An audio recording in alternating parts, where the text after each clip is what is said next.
¿Se considera usted una persona feliz? ¿Cree que es posible disfrutar de una vida gozosa y feliz, aún en medio de este mundo turbulento? ¿Cree usted que puede experimentar gozo mientras sirve a Dios? Todas las personas desean ser felices. Y de hecho, el propio Jesucristo, cuando pronunció su famoso Sermón del Monte, utilizó la felicidad como parte de su introducción. Él dijo al principio de aquel maravilloso sermón: felices son los que tienen conciencia de su necesidad espiritual.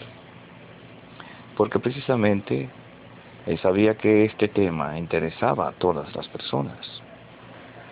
Pero el problema con la felicidad es que al parecer es escurridiza para la mayoría de la gente.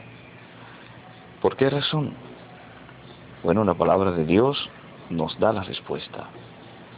Nos expresa, según nos dice en Gálatas, capítulo 5, versículos 19 al 26, que esto ha resultado imposible para la gran mayoría de la gente por el hecho de que siguen tras la felicidad a través de la satisfacción de los deseos de la carne, o lo que podría llamarse también los deseos egoístas o del ego. Por ejemplo, creen que los viajes de placer, el materialismo, la vida disoluta, todas esas cosas traerían felicidad.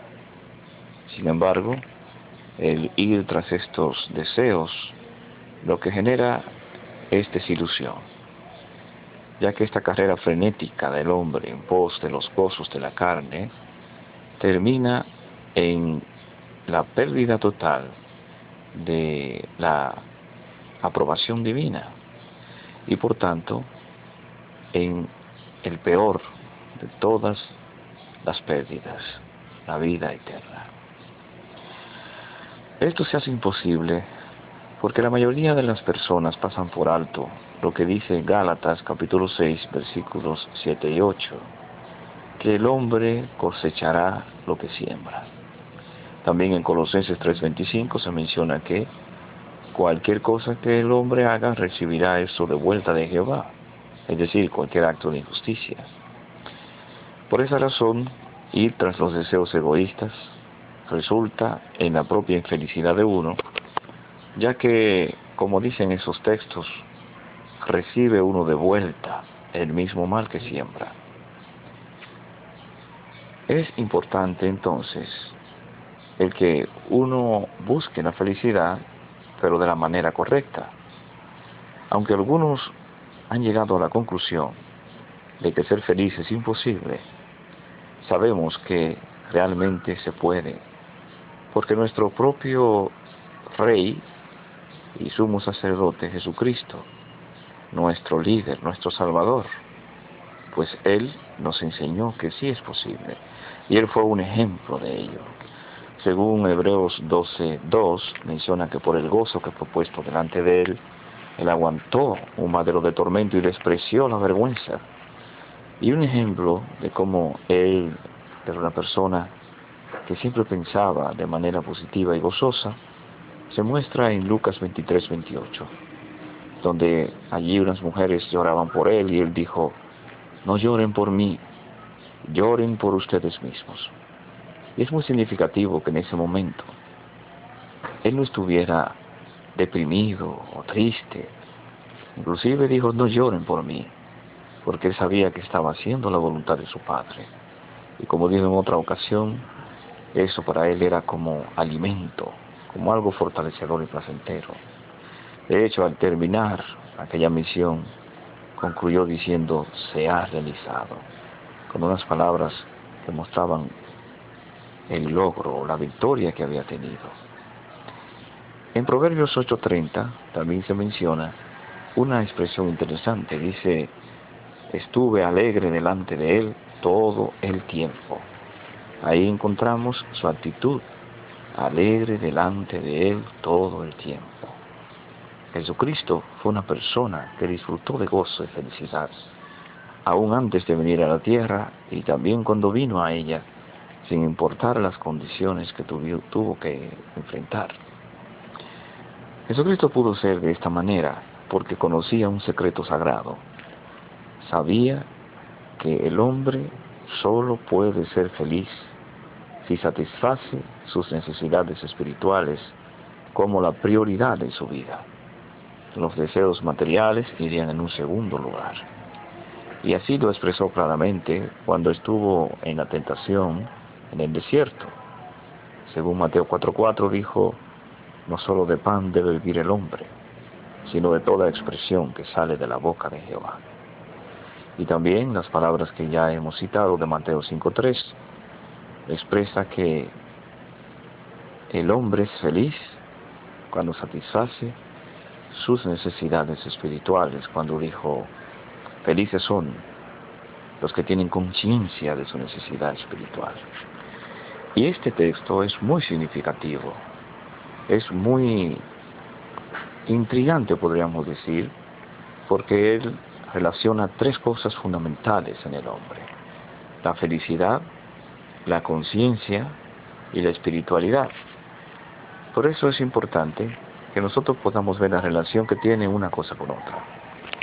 En primer lugar, podríamos empezar definiendo la palabra gozo, que es sinónimo de felicidad. Según el libro o el diccionario ilustrado de la lengua española, también encontramos una definición similar en el libro Perspicacia, en el volumen 1, bajo el subtema gozo. Se define como sentimiento de júbilo o de alegría que proviene de poseer o esperar algún bien. Por eso podríamos autoanalizarnos y decir, ¿qué tipo de bienes espirituales poseo? ¿Qué tipo de bienes espirituales espero? Bueno, cuando pensamos en las cosas espirituales que tenemos, pues inmediatamente resalta un bien espiritual que está por encima de todos los demás: el amor que Dios nos ha expresado a través de su Hijo Jesucristo. Este amor es muy significativo. De hecho, en Juan 3:16 se menciona que tanto amó Dios al mundo que dio a su Hijo unigénito, para que todo el que ejerza fe en Él no sea destruido, sino que tenga vida eterna. Y se ha dicho que este versículo es tan importante que se le ha llamado el Evangelio en miniatura. Pero más que eso, Jesucristo en Juan 17, en los versículos 22 en adelante, empieza a hablar de un amor más extraordinario todavía. Porque según el versículo 23 y luego también el 26, Él habla de que es el amor que Jehová siente por Él mismo, derramado sobre sus discípulos. Cuando dijo, yo les he dado a conocer tu nombre y lo daré a conocer, para que el amor con que me amaste esté en ellos y yo en unión con ellos. Capte la idea cuando dice el amor con que me amaste. ¿Qué es lo que se está diciendo? Bueno, que Jesús pide a Jehová su Padre que ame a sus discípulos con el mismo sentimiento de amor que tiene por Él, o que le derrame todo el amor que Él ha acumulado en el corazón de su Padre durante tantos milenios y milenios de tiempo interminable a los discípulos. Este tipo de cosas es tan extraordinaria que escapa a la capacidad de nuestra mente para poder medir la grandeza de lo que significan. De hecho, el apóstol Pablo, en el capítulo 8 de Romanos, menciona, a partir del versículo 35, que nada podría separarnos del amor de Dios que está en Cristo Jesús. Y hace una lista de cosas muy grandes para el ser humano, como por ejemplo la espada, la muerte, la tribulación, la vida, gobiernos y poderes, ángeles, luz, oscuridad. Menciona cualquier tipo de concepto. Ni ninguna otra creación, dice, ni cosas que estaban presentes en aquel tiempo, ni cosas por venir, dice él. Es decir, que no hay ningún poder, cuando dice ni poderes. Ningún poder es superior al poder del amor que Jehová siente por su Hijo Jesucristo y que ha sido derramado en nuestros corazones mediante el Espíritu Santo que nos fue dado, como dice Romanos 5:5. Por tanto, cuando hablamos de gozo, podríamos entonces aferrarnos a este impresionante valor espiritual, a este don espiritual. Pero no termina allí, tenemos incontables dones más. Por ejemplo, podríamos citar el maravilloso don de la santificación adquirida por la sangre de Jesucristo. Esto nos da la capacidad de ser totalmente limpios, santos ante Dios de todo pecado. Y por esa razón podemos tener seguridad de disfrutar de una relación aprobada con Dios. Además, nos abre el camino a la vida eterna, porque nos declara justos, libres de culpa. También podemos meditar en otro bien extraordinario. Eso se refiere a el agua de las enseñanzas de Jesús, que son enseñanzas luminosas, son el antídoto para la curación espiritual y la vida eterna. De hecho, Jesús dijo, yo soy la luz del mundo, y tenía toda la razón, ya que todo lo que su Padre le había enseñado, según Juan 17:8, Él lo había transmitido a los seres humanos, y esas ideas procedentes del Dios verdadero Jehová eran prácticamente como un agua santificadora que libera a los seres humanos de todo error. Así también, pues podemos meditar sobre la Biblia, sobre la oración, sobre la compañía de hermanos queridos, personas espirituales que nos fortalecen, la columna y apoyo de la verdad que es la congregación, y muchos otros bienes espirituales como el alimento espiritual que se nos da periódicamente a través del esclavo fiel y discreto, y muchas otras cosas más, el placer de predicar, la alegría de sentir el apoyo divino cuando buscamos primeramente el reino. Todo eso pues forma parte del gozo, de los bienes que poseemos en la actualidad. Pero ¿qué decir de la siguiente parte de la definición? De los bienes que esperamos poseer en el futuro. Pues imagínense, solo meditar en lo que dice Revelación 21:3 y 4 nos llena de alegría, donde se nos habla que la muerte no será más, no existirá ya más lamento, ni clamor, ni dolor. Cuando también meditamos en lo que dice Isaías capítulo 35, cuando habla de que no habrá enfermedades, no habrán desiertos, ningún residente dirá estoy enfermo, como dice Isaías 33:24. Y cuando pensamos en la resurrección, por ejemplo, cuando pensamos en el paraíso, cuando pensamos también en lo maravilloso que será, cuando se cumplan las palabras, y Dios mismo estará con ellos, que manifiesta la cercanía de la presencia de Jehová en toda la creación, en todo ser humano. Cuántas bendiciones y maravillas nos esperan. Por eso pensar en todo eso genera y produce gran gozo. ¿Y qué decir de la conciencia? Ya que Jesús dijo, felices son los que tienen conciencia.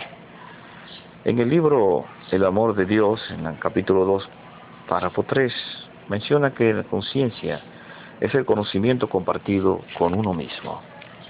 Esta idea de compartir conocimiento con uno mismo se refiere a la parte interior de cada uno de nosotros.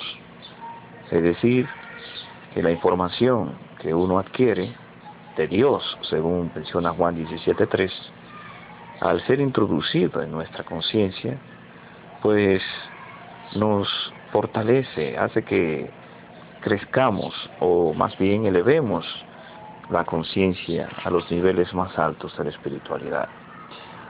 Por eso, cuando uno comparte este conocimiento con uno mismo, entonces experimenta una elevación en la conciencia.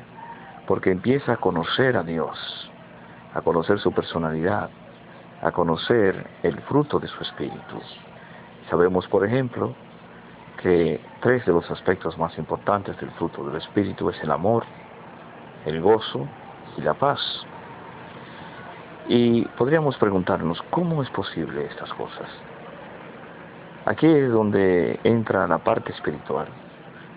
Cuando empezamos a alimentarnos en el sentido espiritual del conocimiento de Dios, empezamos a aprender las ideas que nos van liberando de los conceptos de la oscuridad. Por ejemplo, como el odio, la envidia, la avaricia, el rencor, la dureza de corazón y muchas otras cosas más. Según 1 Timoteo 1:11, se dice que Jehová es el Dios feliz.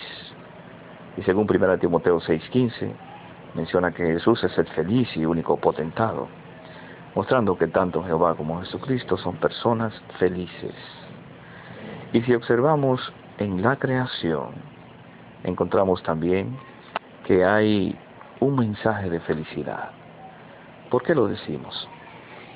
Bueno, cuando vemos la creación a nivel general, no tan solo cuando la vemos separada, porque quizá podríamos percibir el amor, podríamos percibir la paz y otras cualidades de manera separada, pero cuando la vemos como un todo reunido, ¿qué es lo que aflora? Bueno, lo que encontramos es la belleza. De hecho, en la videocinta, la creación declara la gloria de Dios, se dice que Jehová es el gran artista de la creación. ¿Y qué es lo que hace un artista? Que produce obras bellas. Y es interesante que un artista que se llamó Miguel Ángel, él vivió en la edad, en los siglos XV, XVI, se le mencionó en una ocasión cómo él podría definir la belleza, y teniendo él una idea tan amplia de lo que es la belleza, seleccionó esta definición. Dijo: toda la belleza que vemos a nuestro alrededor se asemeja más que cualquier otra cosa a esa fuente celestial de la cual procedemos todos. O sea, que todo lo que vemos a nuestro alrededor se asemeja a la personalidad de Jehová. Es decir, que lo más hermoso que existe es la personalidad de Dios, y que ese reflejo, como dice Romanos 1:20, lo vemos en toda la creación. Pero la pregunta es, ¿qué produce en nosotros cuando vemos algo bello? Cuando vemos la belleza. Bueno, sin duda que es alegría. Nos sentimos contentos, un efecto positivo cuando vemos un atardecer, una flor, cosas hermosas, un paisaje. Inmediatamente produce en nosotros una sonrisa, una sensación de placer. Fue como dijo un pensador de la antigüedad: la belleza es la verdad, y la verdad es la belleza. Y es interesante pensar en esto, porque Jesucristo dice en Juan 8:32, conocerán la verdad, y la verdad los libertará. Ese es otro motivo de alegría y felicidad. Cuando somos libertados de los estados de conciencia inferiores, es decir, de la culpa, de la vergüenza, del odio, de la falta de amor, y encontramos ahora esta visión de la vida luminosa en unión con Jesucristo, y a través del conocimiento de Jehová experimentamos libertad. Ahora podemos perdonar, y cuando perdonamos, pues nos sentimos ligeros y sentimos un yugo suave. Como dijo Jesús: mi yugo es suave y mi carga ligera. De hecho, hay una experiencia en el anuario del 2011, en la página 63, que menciona que un hermano le dio estudio al asesino de su nieto.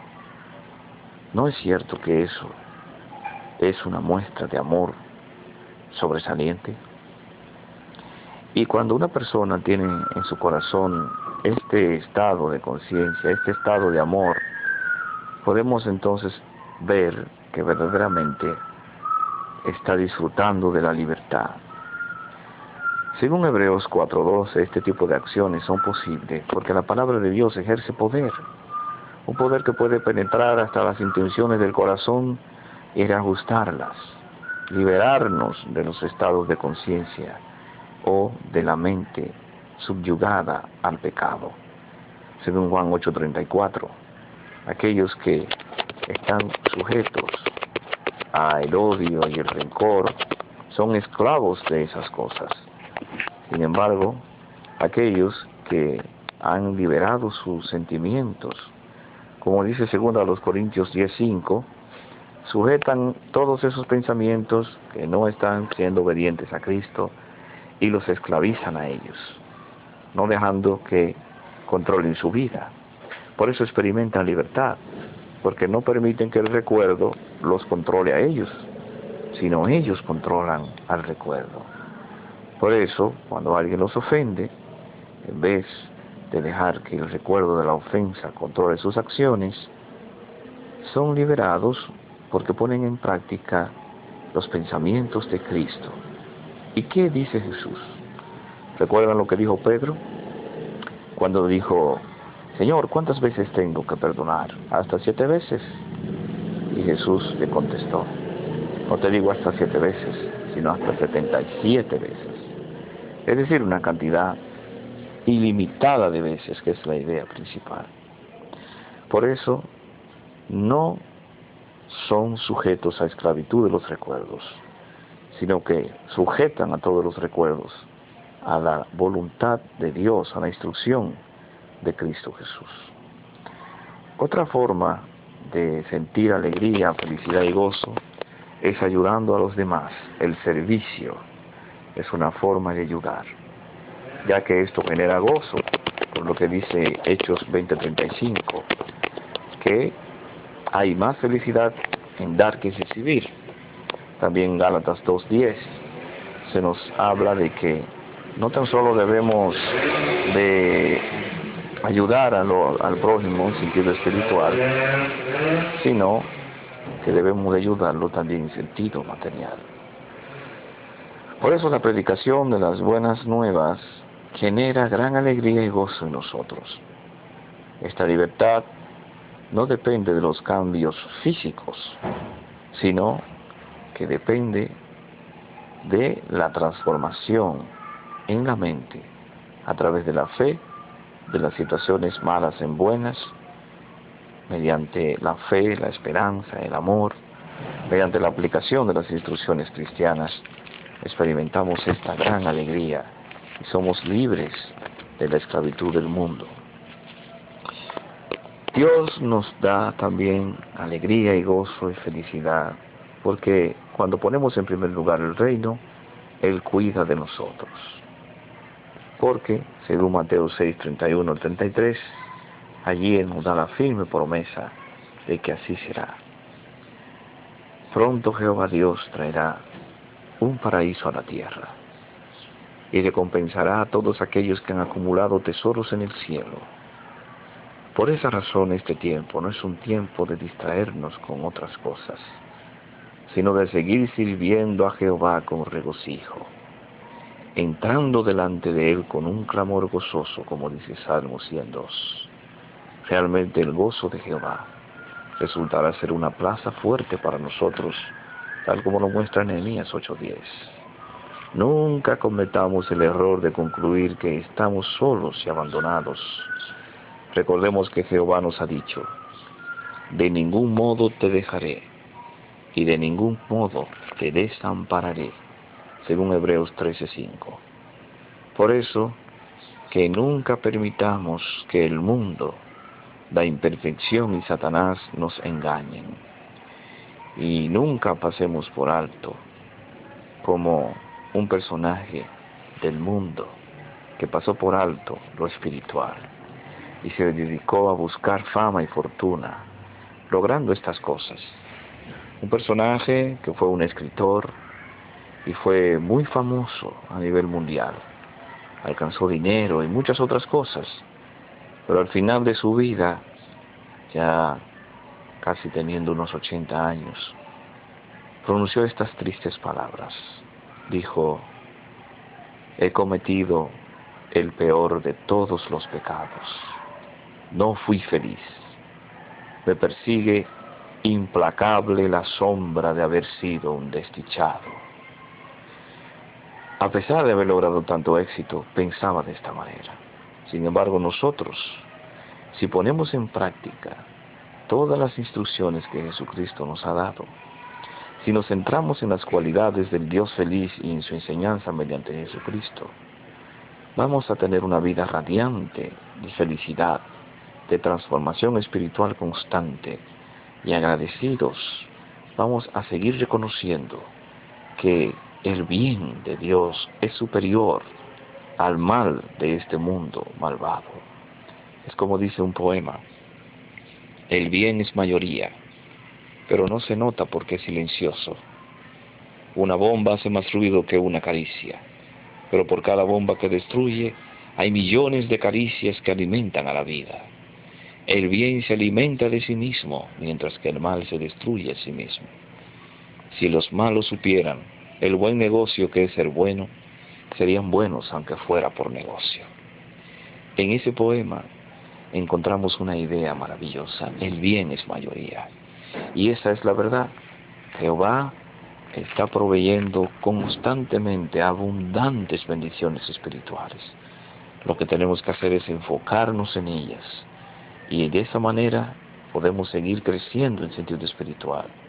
Así podremos probar por nosotros mismos, como dijo el apóstol Pablo, cuál es la buena y la acepta y perfecta voluntad de Dios, y tanto de manera física, mental, emocional o espiritual, podremos apoyar por experiencia propia y con toda franqueza de expresión la impresionante e infalible verdad contenidas en las palabras de nuestro Señor Jesucristo cuando dijo: felices son los que tienen conciencia de su necesidad espiritual.